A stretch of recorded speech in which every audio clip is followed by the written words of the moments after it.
Friends of Prosperity, can I have your attention, please? Good morning. Welcome to this session, which is about redefining prosperity, redefining our understanding what makes us prosperous.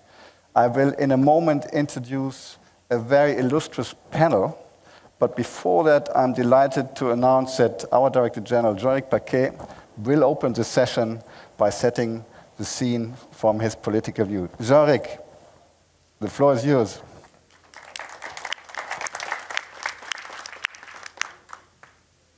Thank you very much. Good morning, everyone. I mean, this is really the session I've been waiting for. This is why we organized the Research and Innovation Days in the first place. And I'm only half joking in the sense that redefining prosperity, I think, is a particularly important but also difficult topic, because this is really about discussing how we operate as institutions, but also as actors in society and in industry, and how our economies are run. I think the conversations in scientific circles, but now increasingly also in international organizations, is now going. And we very much believe in DG Research and Innovation that research policy or research more generally is the right place still at this stage to have this conversation. Which is why with Peter we suggested, or we decided rather, to have this rather challenging session during these Research and Innovation Days. As we've discussed yesterday and 2 days ago, and as I think is increasingly clear, research and innovation provides solutions for the climate and ecological transition in a fair and just way. So that's really very much also the social transition Europe is confronted with.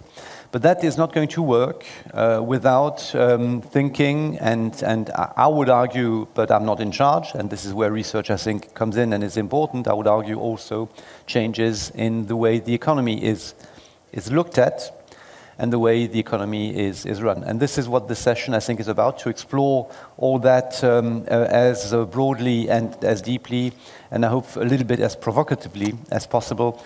And Peter will tell us who joins us for that. Thank you, Jean-Luc. Actually, prosperity is not an easy word. You created a directorate for prosperity, and I always struggle, or I'm confronted with questions, well, what is your directorate about? So this session will also help to clarify our mandate at European level. Prosperity is easily understood if we see it together with peace. Peace and prosperity make sense. And in the political guidelines of our president-elect, von der Leyen, there's a very clear statement in this EU which strives for more, that we should strive for more social fairness and prosperity in the way we run our economy. But what is prosperity?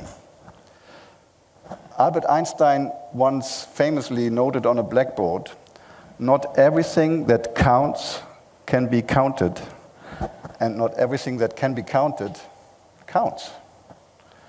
And that is very true for prosperity. It counts. We do know when we have it and when we don't have it. Actually, the best way to ask about prosperity is to ask, how is life? How is life for you today at the R&I Days? If it's good, please raise your hand. Oh, that's a fair result. So we know when we have it, but do we know how to count it? For, well, probably centuries, we have taken prosperity for growth. That growth equals prosperity. And today, we know that this is not really the case anymore. And there have been great economists, Nobel laureates, who have increased our understanding what is wealth and how to measure it. But we are still not able to do it.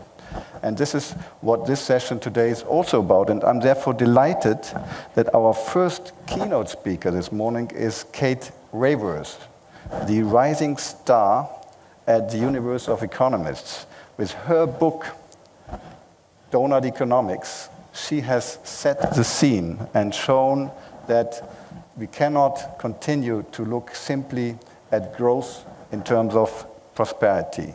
Kate is with us on the other side of the Atlantic, where she received an important award. It's 1 o'clock in the morning for her.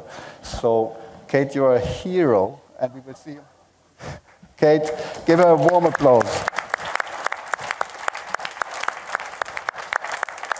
Thank you very much, Peter, and I hope this is a sign of my commitment to the future of Europe, that I am very much sitting up at 1 o'clock in the morning, delighted to join you here from Oregon, Portland. So, wonderful. Prosperity.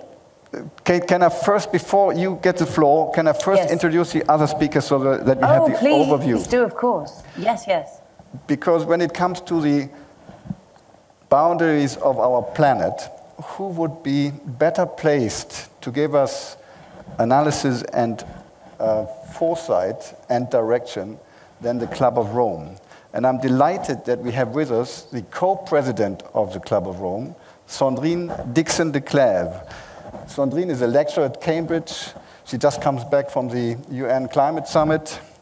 The Club of Rome has been a compass for us since more than 50 years with your analysis on what is happening with our environment, with our planet. So wonderful that you're here, and I'm very grateful for the excellent input paper you prepared with Professor Pereira for this conference. Sandrine, a warm welcome to you too.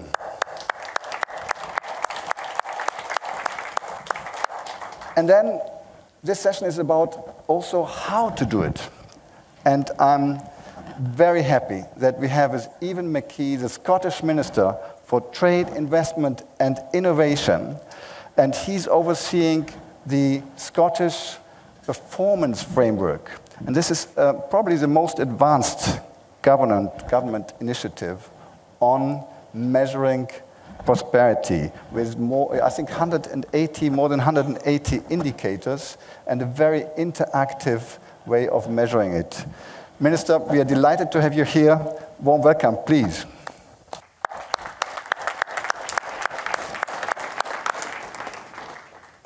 So, after these 3 keynotes, we want you to create more notes, to give us more input. You can do that via Slido. Register now, R900, Romeo 900, or directly with the catch the eye principle. If you give us a sign, you can take the floor. The questions are about what are the research and innovation needs to master this transition towards prosperity and sustainability. What could we do at project and program level when we invest in research and innovation to steer the results and the impact towards prosperity? And finally, could we start exploring an indicator, a scoreboard or a dashboard to see where we are?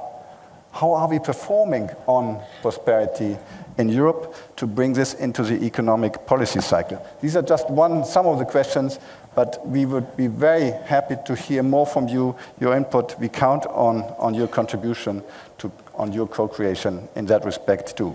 So that is a setting for the session. And now, Kate, over to you in Portland. Can we see? Kate, yes, this is for you, please. Thank you. So prosperity, I want to take it back to its Latin roots, prospero, that we hope for, what we hope for. And I think the shape of prosperity is a fascinating picture to draw.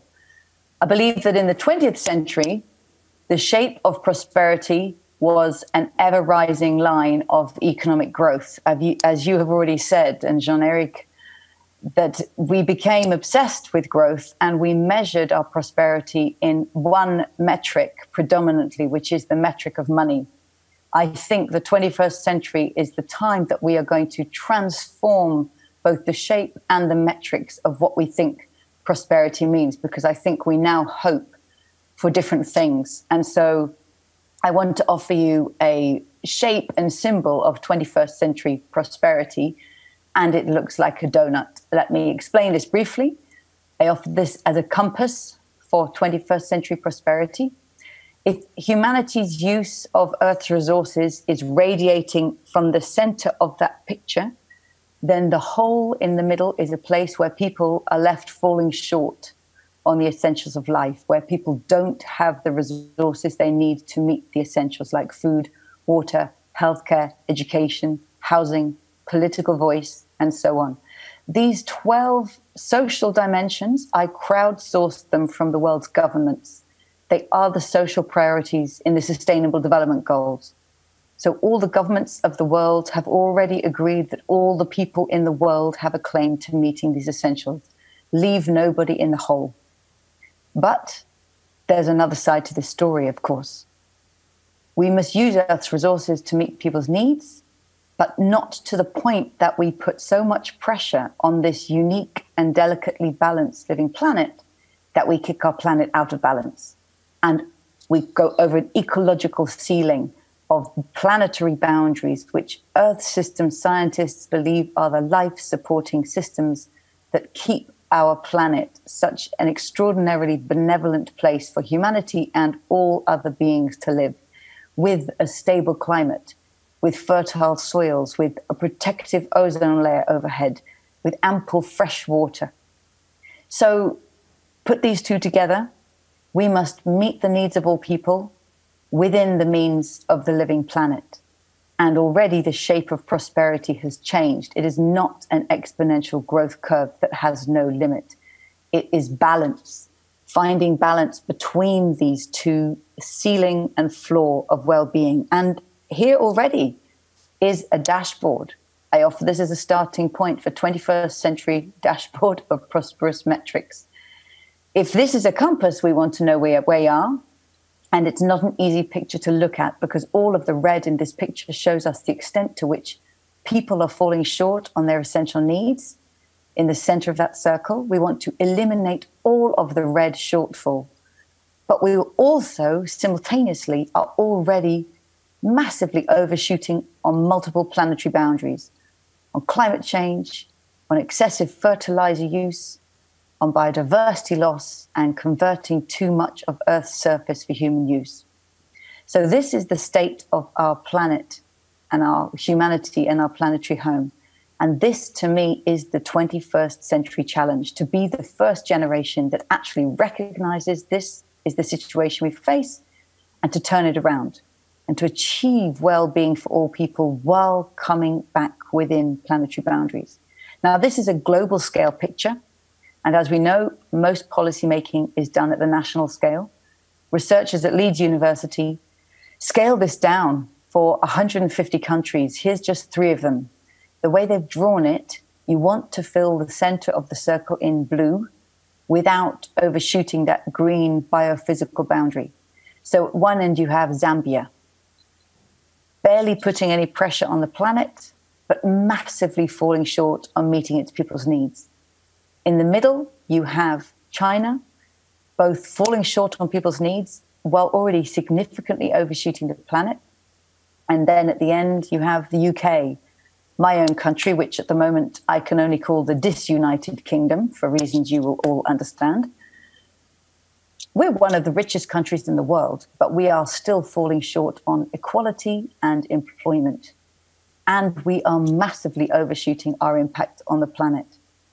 Let me be clear that this impact is not just measuring the resource use within the boundaries of a country. It's measuring the resource use that went into making our clothes, our laptops, our food all over the world. So it's a consumption-based measure. Going from here, let's look at 150 countries. So on this picture, you want to meet all the social needs, go up the side of the picture, but do so within the means of the planet. So the donut is placed in the sweet spot where we meet all of the social needs without overshooting any planetary boundaries. And you can see the world's countries are everywhere but in the donut. Beneath the donut, you see what we traditionally would call the developing countries, India, Pakistan. These countries need to take a journey of development that has never been taken before. They cannot follow the old path. They need to move much more rapidly up the social values without overshooting the pressure on the planet. And that's unprecedented. But equally, the journey that European countries, that the US, Japan, Australia, Canada, in that top right-hand corner, this is also an unprecedented journey that our countries need to make. And likewise, the emerging economies of China, South Africa, Russia, in the opposite corner, need to make an unprecedented journey. So I use this image to say that we are all so-called developing countries now, because there's no country that can call itself developed when we hold ourselves up to the metrics and the ambition of 21st century prosperity. So I think every country in the world now needs a healthy dose of humility and an extraordinary level of ambition. How do we get there? For me, there are two principles that are going to be at the heart of economic transformation if we have a chance of doing this. Because we've inherited economies that are divisive, with the returns to economic progress going into the hands of a very few, the 1%, but also economies that are deeply degenerative, running down the living planet. And that's what we need to turn around. So I believe we need to create economies that are both regenerative by design and distributive by design. And I'll say a little bit about each of those now. So let's start with the industrial system that we've inherited. This is the linear degenerative industrial economy. We take Earth's materials, we make them into things we want, we use them for a while, often just once, and then we throw them away. Take, make, use, lose. And this is what it looks like when we take and take and take again and again and again from Earth's sources. And this is what it looks like when we throw our waste again and again and again into Earth's sinks. And I sincerely believe that your children and mine, when they are your age and my age, will ask us, did this really happen? And did you know about this? Because they will see it for what it is, which is quite disgusting. And we can all see it when we look at it with open eyes. So we have to transform this linear degenerative industrial system into one that is circular or cyclical, where resources are never used up. They're used again and again and again. Organic, biological nutrients on one side and the technical synthetic nutrients on the other, where we mimic nature by restoring, repairing, reusing, refurbishing, recycling resources, using them far more carefully, far more slowly, far more collectively. That transformation is only just underway. At the same time as that, though, we need to create economies that are far more distributive by design, so that we don't have resources ending up in the hands of a 1%, because we all know from bitter experience that that does not create an economy that thrives. And for me, this is actually an area of potential real opportunity and hope, because every industrial system needs four things. It needs a source of energy, a means of production, a method of communication, and a system for managing knowledge. And in the 20th century, these technologies were basically centralizing by design. Energy from fossil fuels in big oil rigs and coal mines, production in large factories where all the workers came in, communications, every telephone call literally went through a centralized switchboard, and knowledge since the 16th century has been controlled in patents and copyrights, which we certainly know from European and World Trade Organization experience get extremely abused, not to create knowledge, but to protect and prevent others from innovating. We have an unprecedented opportunity to create distributive design, because this century, these technologies are asking to be distributed. Energy, not in an oil rig, but in solar panels and wind turbines that can be dotted across the landscape, coming down to a scale so small they can be owned by individual houses. Production is shifting to a tabletop 3D printer. We can print buildings, ceramics, plastics, metals. Communications, not through a switchboard, but a node of the digital network in every hand in the room where you are today, and in the hand of this woman in the village in Tanzania. And intellectual property, not just in patents and copyrights, but through the Creative Commons licensing of open source, And to my mind, if you put together those 4 technologies on the bottom row, we've barely started imagining the possibilities that could arise if they're put together in a smart way that actually distributes opportunity, does not centralize it in the hands of the big 5 players. I think of that as Internet 1.0. We have a chance to create a very, very different industrial system that can be both distributive and regenerative by design. So I'm going to leave it there. These, to me, are key principles. And throughout this panel, and indeed throughout the day, I encourage you, all of you, to listen. Can we create regenerative designs? Can we create distributive designs? Because that's what it will take to eliminate all the red from this picture. So finally, the shape of prosperity.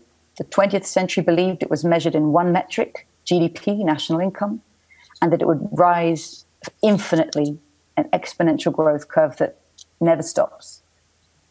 I think those times are long past. We need a dashboard of natural and human metrics that tell us not about endless growth, but about balance.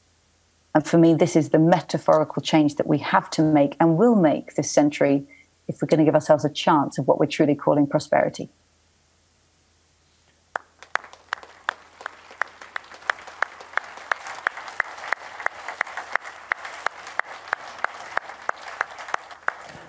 Wow, Kate, thank you so much.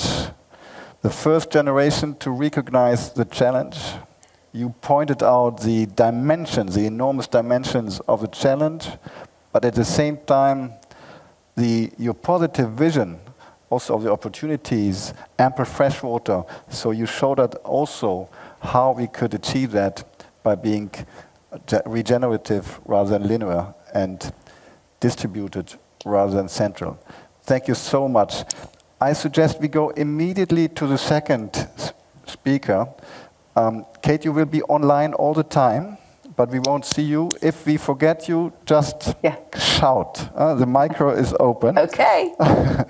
Thank you so much. So please, Sandrine, the floor is to you. Thank you so much, Peter. And I'm going to use the lectern. And Kate, good morning. Thank you for spending the early morning with us. So proud of you as a member of the Club of Rome and the incredible thought leadership.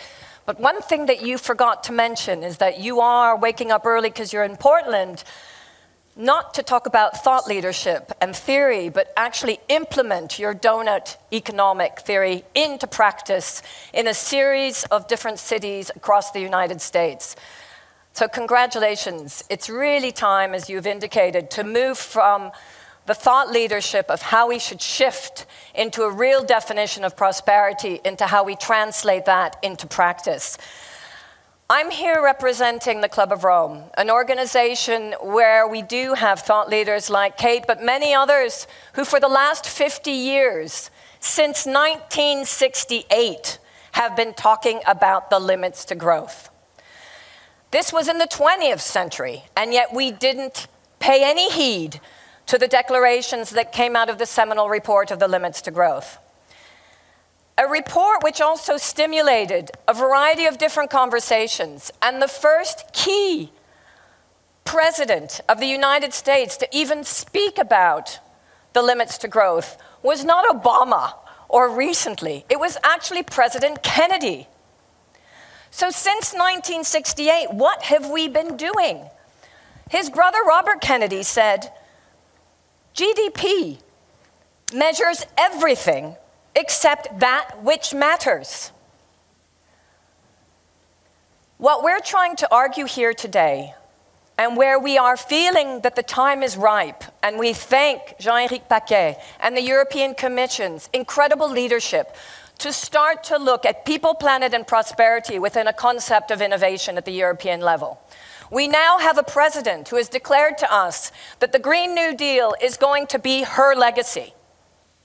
How can we integrate a Green New Deal at the European level if we don't understand what the social, environmental implications are of a Green New Deal? How people have a relationship with the planet, and how we start to absolutely declare that the planet is our home.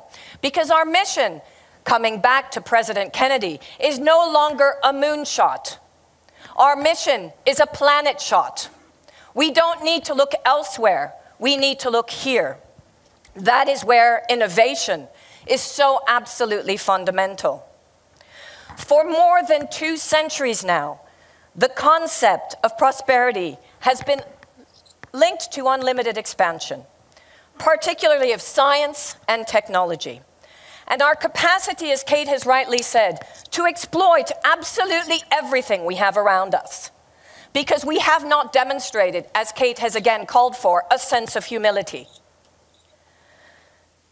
It is increasingly clear that we have not understood the real concept of what development is and continue to call ourselves so-called developed countries. But those positive so-called development indicators are actually the ones that have gotten us into this incredible mess. So how do we actually move forward?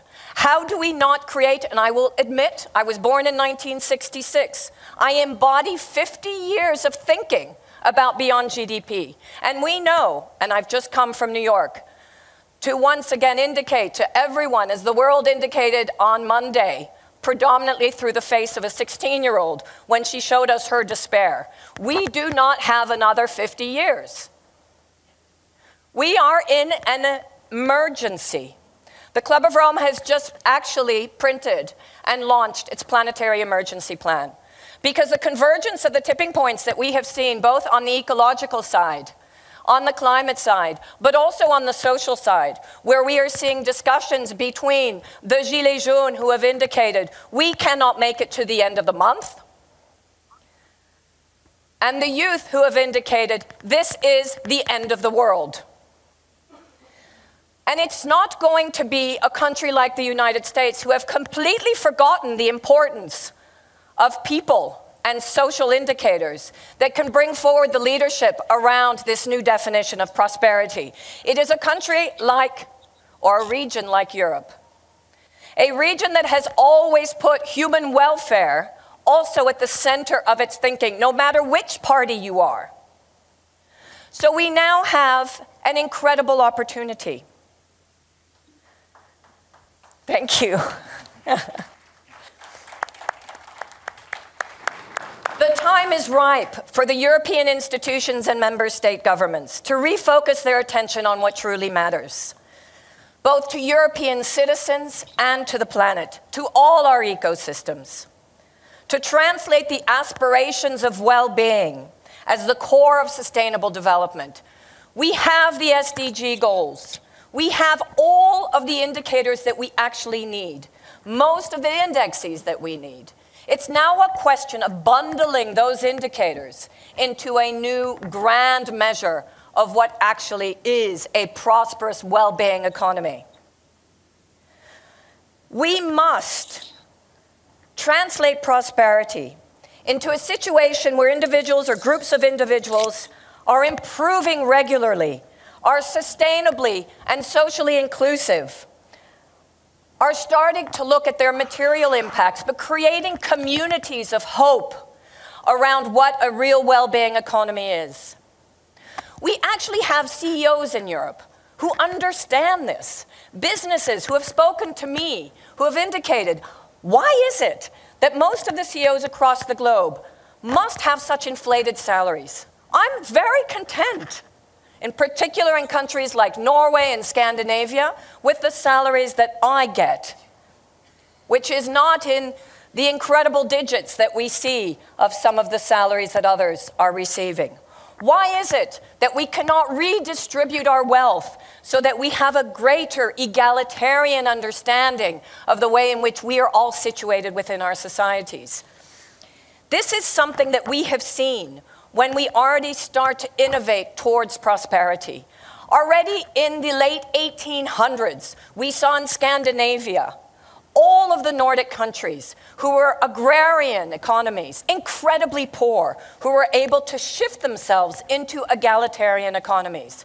Do any of us look at Sweden or Norway or Finland as economies which actually are not improving leadership, are not allowing individuals to perform, but at the same time are understanding the importance of the distribution of wealth?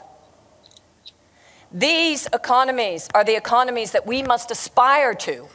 And we know that governments like Scotland, and so pleased to have here the Minister, are working also to integrate a real new notion of the well-being economy. So what does this mean in terms of prosperity here in Europe now, and how do we truly translate this into the indicators that we need to fully understand how we move forward? We have already been able at the European level to start decoupling our growth from greenhouse gas emissions. We need to take that thought leadership, that understanding, and translate it now in terms of all of the other types of indicators that we want to look at in terms of a well-being economy. But this means we need to unpack some wicked problems, some difficult questions that we need to ask ourselves. And that's what we've done in our paper to the European Commission on Prosperity. What does for all, or we all, or well-being mean in practical terms? What are the different types of political considerations that we need to take into consideration when we look at this, so that we ensure that people, European citizens, understand the journey that we're on? What is the role of science and technology? Not technology in and of itself, but technology is a tool to optimize our economies, to optimize our production, to optimize our well-being. AI, robotics, not to replace people, but to be in the service of people and the betterment of our societies. How do we perceive progress and prosperity? We could look at the proposed DG Research and Innovation application of the Index of Prosperity as one way to look at this. And again, I commend you, Peter, your team, and Jean-Pascal, for going beyond the normal constraints of innovation. Because we've been saying in the innovation community, innovation is not just about technology. Innovation is about process, policy, instruments that enable us to move forward so that we can create the society that we absolutely need. And the last few points that I will make is that we need to remember, is this by citizens or for citizens? What is the role of the European citizen in joining this journey? How do we explain to the Gilets jaunes that actually moving towards a green economy is positive for their pocketbook and their own well-being? How do we start to look at taxation as a mechanism to enable people to thrive in Europe rather than to feel that they're continuously bogged down in paying out to government? How do we ensure that when we start to look at research and innovation, we don't go backwards into funding projects that are so long-term that actually we don't have the right injection points in the short term to shift this next decade?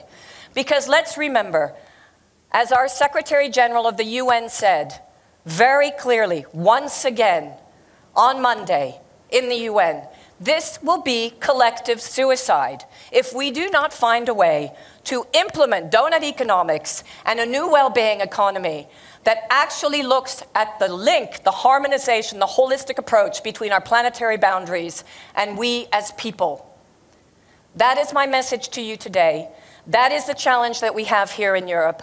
And I know and I believe, even though I have an American accent, I am French-Belgian.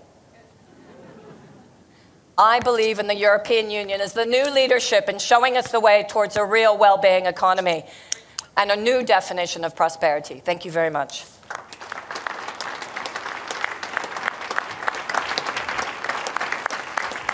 Thank you. Thank you, Sandrine. You are real European, I would say, whatever the accent. And actually, the Club of Rome has been very influential for my generation. You had a lot of impact, and that gives us an encouragement that we will also be able to do better, thanks to the compass you're giving us in the challenges ahead. So thank you so much. Let's go immediately to our minister, who will tell us how you are doing it in Scotland. Mr. McKee, the floor is yours. Thank you very much, Peter, and thanks very much to Kate and Sandrine for two wonderful presentations, and I hope to be able to rise to the challenge and have something that's equally interesting for you. Ladies and gentlemen, fellow ministers, colleagues, friends, I'm delighted to be in Brussels today to speak about our policy approach, the Scottish Government's policy approach to redefine prosperity in practical terms. And I really appreciate the invitation for Scotland to be an active part of the Research and Innovation Days.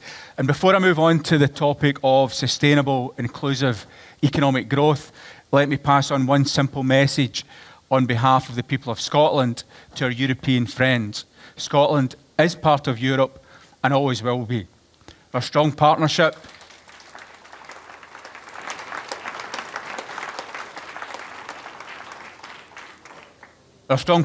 together in all areas, including research and innovation, matters a great deal to Scotland. We recognise that international collaboration is essential to improve lives, to improve the health of the planet, to improve Europe's reach as an innovation leader, and uphold European values. And Scotland will therefore do whatever we can to preserve and strengthen our relationships and our alignment with Europe. And we will seek to enable Scottish business, universities and other organisations to continue to be as involved as fully as possible in EU R&I programmes. And we have made together with all of you a very positive contribution in ensuring that R&I remains a key underpinning factor in our social and economic prosperity. Horizon Europe will take us up a gear to ensure that sustainability and well-being are fully embedded in our approach to R&I challenges. And I'm glad that the Scottish Government, together with many R&I stakeholders in Scotland, was able to feed in a strong Scottish response to the recent consultation on Horizon Europe.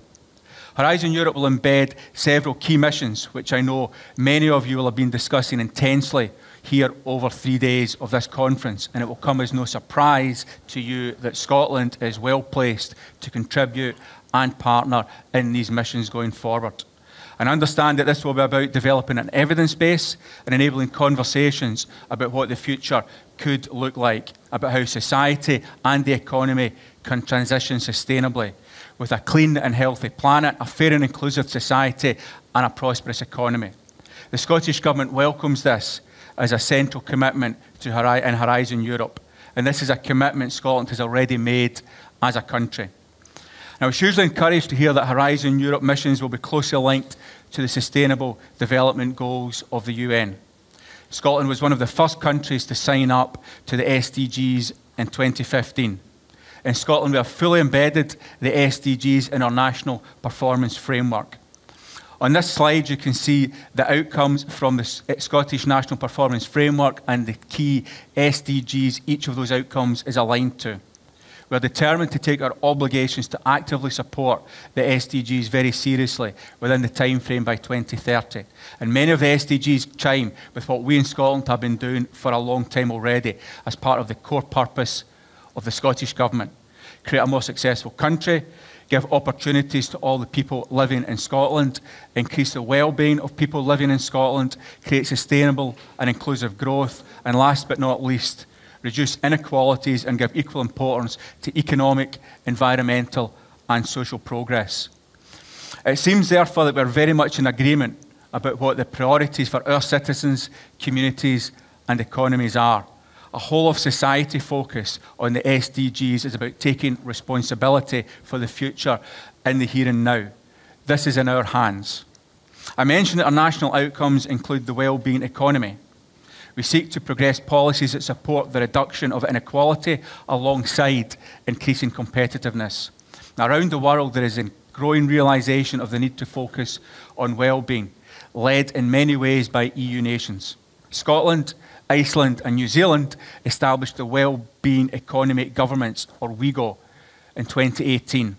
We're already learning from our partners, and with our partners, we are considering the challenges of, for example, sustainable tourism and natural capital.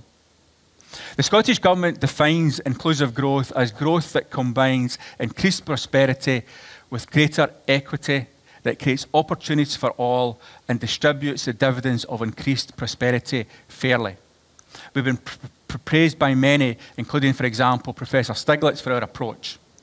With mounting decades of economic turmoil and a climate crisis, we are seeing the limitations of GDP-focused measurement. GDP measures the wealth of a nation, but it says nothing about how that wealth is distributed. It measures the output of work, but it says nothing about whether that work is fulfilling. It places a value, for example, on the consumption of illegal drugs, but not on the happiness of our children. And activities which boost GDP in the short term can make the planet uninhabitable in the long term. The indicators that underpin our national performance framework were the product of consultation with the public, with business, trade unions, charities and others, and they were debated and agreed in the Scottish Parliament. To track progress towards our national outcomes, the indicators of the National Performance Framework measure our performance on issues as varied as income inequality, the well-being of children, access to green spaces, perceptions of crime, satisfaction with housing, and many others. None of these are measured by GDP, but all are fundamental to a good society. The OECD has found that investing in education and training, healthcare, social protection, and redistribution, and promoting gender equality builds solid foundations for stronger and more sustainable economic growth. Businesses who treat their employees fairly can experience improved productivity, performance, and innovation. And that's why we are prioritising our Fair Work agenda, to embed fair work practices in workplaces across the country. The Scottish Business Pledge means that our companies sign up to deliver 3 mandatory elements, and those elements are to pay the real living wage, to address the gender pay gap, and to avoid the inappropriate use of zero-hours contracts. And the Scottish Business Pledge also, as you would expect, includes an assessment of the environmental impact of those businesses. Improving healthcare, raising attainment, expanding childcare, and the provision of more high-quality, affordable housing are other means through which progress can be achieved. In short, we see inclusive growth as a fundamental part of well-being, and this needs to be linked to the climate goals. We have established in Scotland a Just Transition Commission to help us to make the transition to a low-carbon economy in a way that ensures that no one is left behind.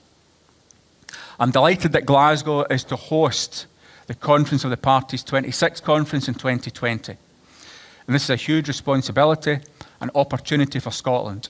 And I hope we will have the pleasure of hosting many inward missions from your countries. In May 2019, our First Minister recognised the global climate emergency. And the Scottish Government is determined to tackle climate change. Our climate change bill, which has just been agreed by the Scottish Parliament, sets a legally binding target for net zero emissions for 2045, with ambitious interim target for a 75% reduction in 2030. And like the EU, we recognise without the environment, there is no society and no economy. The Scottish Government agrees that research and innovation have a key role to play in contributing to the SDGs. Collectively, we need to help researchers and business be able to undertake activity linked to meeting the Sustainable Development Goals. The Scottish Government is also keen to develop a better evidence base around the impact of our investments in academic research and knowledge exchange in this context.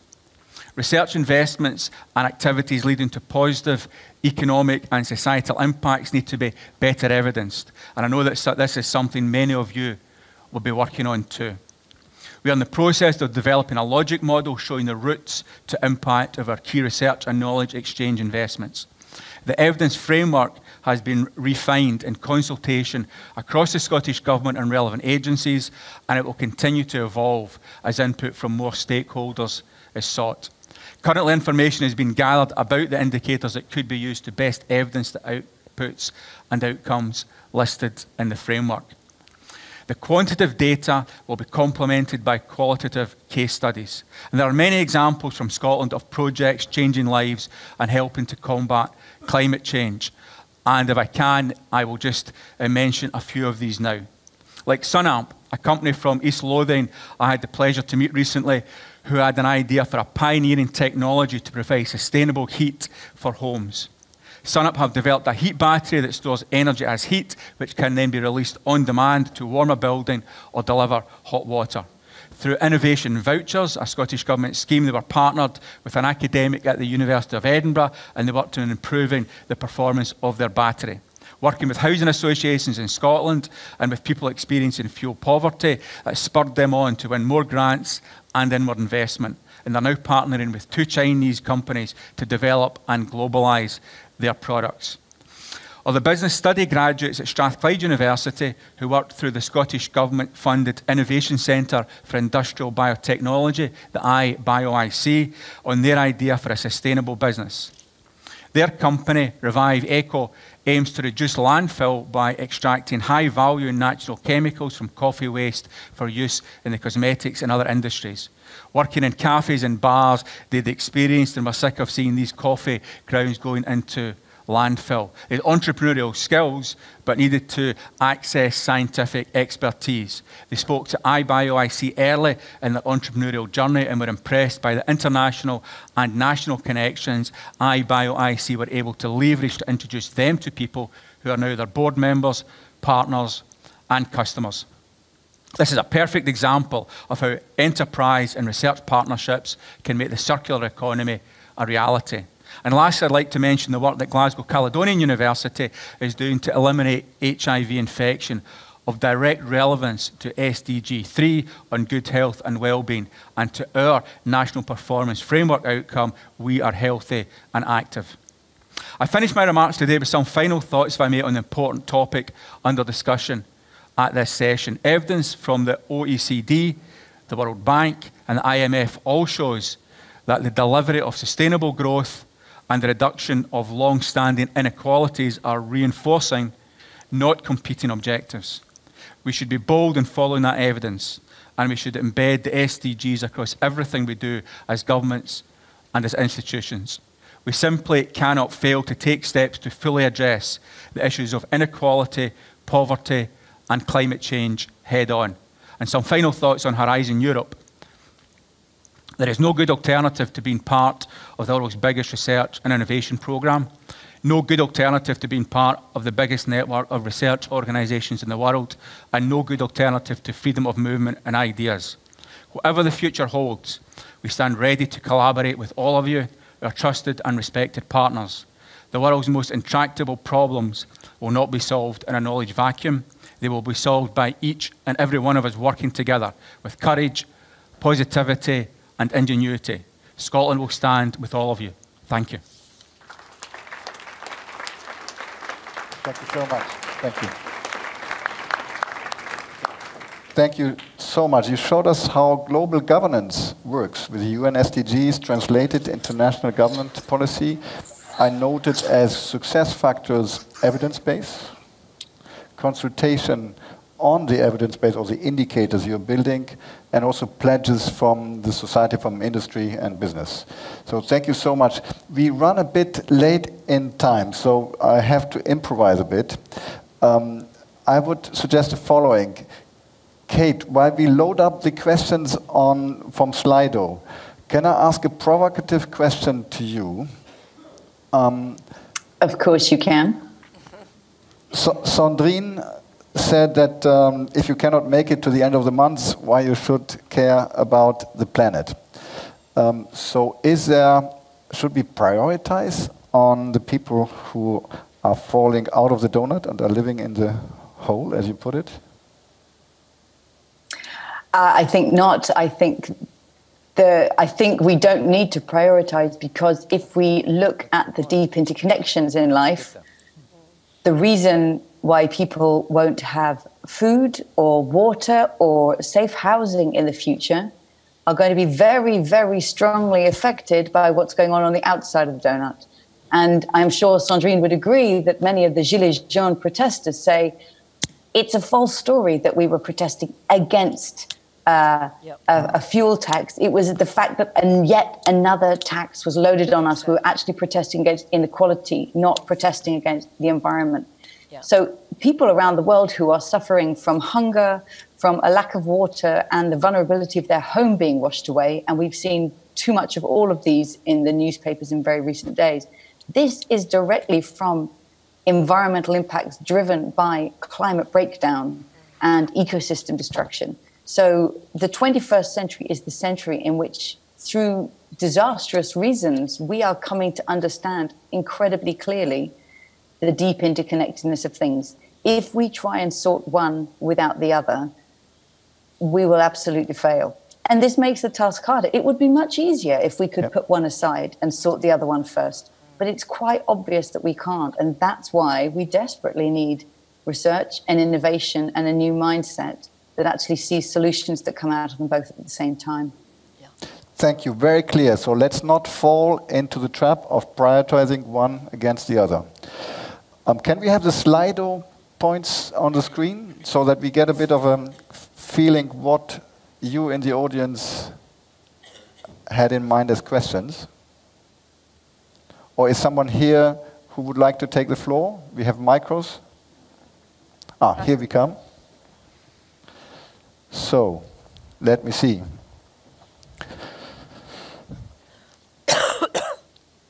Can we redefine industrial competitiveness in a frame of redefined prosperity? Does it still make sense to speak about industrial competitiveness? Charlene? Yeah, absolutely. I recently visited, actually, an aluminum production site where at the center of their thinking was, how do we enhance our performance and become performing against and competitive against Chinese production of aluminium? How do we bring in technology? So they brought in both AI and digitalization to optimize the production of very specific materials. And how do we hire more people at the same time? And they were able to do everything. And in addition, communicate to their local communities. So all of a sudden, they became actually the symbol of new prosperity in Europe. Because what they did is they actually reduced their emissions. They ensured that they brought in and hired more people from the community. They outcompeted the Chinese and are now actually selling most of their materials, which are high-performing materials, to buyers across Europe. And all they saw were a series of win-wins, as did actually the community in which they are. That, for me, is the perfect example of a series of prosperous win-wins for the environment, for people, and for industrial competitiveness. So absolutely, we can do it all at the same time. Yeah, very clear. And what we see from our experience is that industry is a system integrator, not only the technology integrator, also the system integrator, which we need for this transition. So there was a question what Horizon Europe could do in addition to technology development on prosperity. Is that the question about how we can involve the social scientists, humanities, anthropologists? If that's the question, my answer is yes, this is absolutely needed. And we will try to make this more prominent than today in Horizon Europe. Can I add something to that, Peter? I'm sorry, I don't want to take the floor all the time, but I really think we need to end this thinking that innovation is equated by innovative technologies. Innovation is about how we optimize people, planet, and prosperity together. And that means that we need to look at systems innovation, we need to look at policy innovation, we need to look at trade, economic innovation, all at the same time. We need to stop this obsession. And I grew up in California, so I can tell you there's an obsession with technology in California. We have to stop this obsession with innovative technologies as being the only synonym of innovation. It just isn't true. Minister, can I turn to you? Sure. Can we transfer your experience on moving towards prosperity and well-being and measuring it to the European level? What would be the lessons you have learned if we were to try to transfer your model to Europe? To a UK level? EU level. An EU level, absolutely, yes. Yeah, that's a much easier route than a UK level. Yeah, of course we can. I know we touched on this when we chatted earlier. Absolutely. Scotland is small enough to be able to do things, try things, connect, and engage within our society and make progress in that context, but it's big enough that what we do works in larger economies. So I think that route is very clear, and that is a direction we would seek to take, because the more we cooperate through EU, through Horizon, through other programmes and initiatives, the more we learn as well, and the more that contributes. So that's a journey I think we're all on. We are perhaps moving further ahead at this stage, but all of that is transferable, and we're very keen to partner with others. And just if I may go back and touch on a couple of the earlier points, I completely agree with Sandrine on the breadth of innovation. I mean, my background before I was in politics, I was in business, and very much a focus on process improvement, and that is the area that I specialised in. So I fully understand the power of process innovation alongside technological innovation, and that whole broad scope is hugely critical to driving everything forward. And on the competitiveness point, the innovation drives competitiveness. So the businesses that will be successful are the ones that embrace and the striving towards tackling the climate change emergency and the other challenges we've spoke about. The businesses that are able to innovate technology and process to be able to understand those challenges and come up with the products and services that satisfy those will be the businesses that are competitive and successful. So this is very much, as Kate was saying, something that's interlinked and joined up. Jean-Ric, were you right in putting prosperity in our organization chart and in our priorities? Yeah, no, I think yes. I mean, thank you firstly, Kate, Sandrine, Ivan, thank you very much for these amazing presentations, which confirm me fully in a hunch which I had recently at a meeting of Research and Innovation Director Generals. I shared that already yesterday, I think, where we had a very good session, very good meeting. And then in the second day in the morning, we started our work with a presentation by a climate scientist who just put it back on the table, what we all know, but he put it there in front of us. And suddenly we were primed on that, and not just on innovation, jobs and growth. And I think what we've done today, frankly, I think we should do it absolutely every morning. Listen to Kate, listen to you, Minister, that it can be done, and prime ourselves not to forget jobs and growth. I don't agree with that. I think we need jobs and growth, including politically, but also, as you all have said, because this all comes together. Certainly we need a different form of growth, maybe different metrics of growth, in economic theory, in economic policy, in society, maybe also at individual level. I think this is also a dimension which is implicit in our discussions. But the way our psychology as humans is that we need to develop over our life, and development is perceived as accumulation. I think here also there's quite a lot to be done, and where indeed technology in isolation doesn't work, we also need space for social innovation, for discussion also on education. So jobs and growth, yes, but we also must absolutely ensure that we prime ourselves. I usually say climate, but in reality planetary boundaries. And so this is where prosperity in this broader definition comes in. Whether this is the right semantic, this is for each of us in our own setup to use and to define for its own work process and impact, but I think it works in the European Commission. And yes, we need metrics. SDGs are the proper framework. I would love to see the donut picture for all our member states. Let's do that. And I'd be happy to share it with my counterparts in member states. I'm sure Kate, you've been working on it. It may be already available. If not, I think we can certainly provide that together with Eurostat colleagues. I think that would be quite powerful. So yes, we need to work on metrics. And yes, I think research and innovation policy is certainly a very important policy space, including with resources, where this policy process of change, because this is really about changing deeply and disrupting the way we act, research and innovation is a good space to not to start it, but to harness it to an extent, at least at this early stage. And in that respect, yes, Horizon Europe, I think, needs to identify, and this is a collective effort. Don't expect this to be done only in DG Research and Innovation. You need to help us do it. We probably need, across the entire program, across the instruments of the program, revisit them conceptually and see how the strategic underpinning of the components of the program and of the projects is not just innovation traditionally or research traditionally or jobs and growth. It's also this extraordinarily important and I find productive and positive discussion on redistribution, regenerative economy. You have all demonstrated, including at political level and institutional level, Minister, that in fact it can be done now. So let's try to do it. I think that was already the conclusion of our session. We could have gone on for much longer. I take this as being only the beginning. In the room here, I saw a lot of attention, a lot of energy. You brought us the energy from New York, and no nonsense talk. You spoke about incredible mess.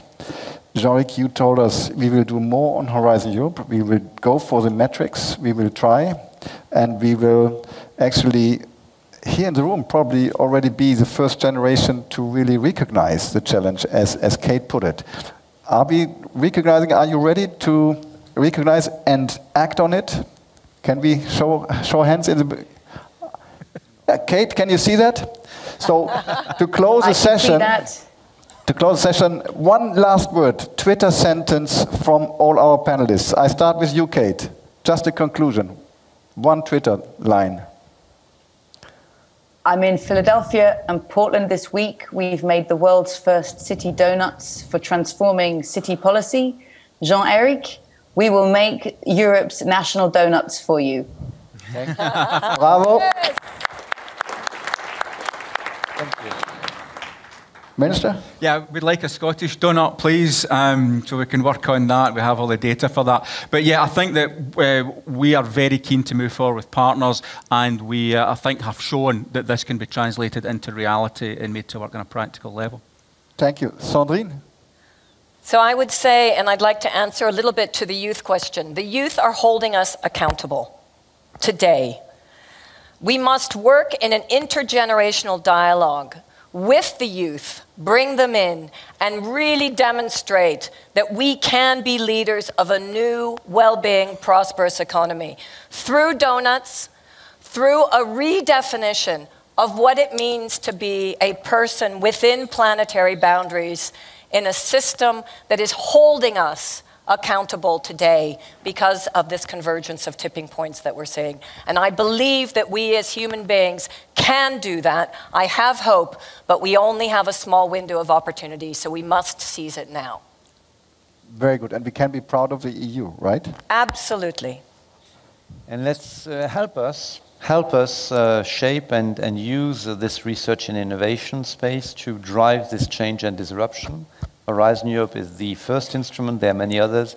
Let's do it together.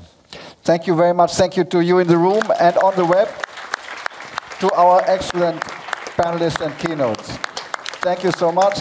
There are croissants outside, but we are late, so don't take them. Take a donut later and go to the next session. Thank you, Kate. Thank you. Très bien. Thank you. Thank you so much.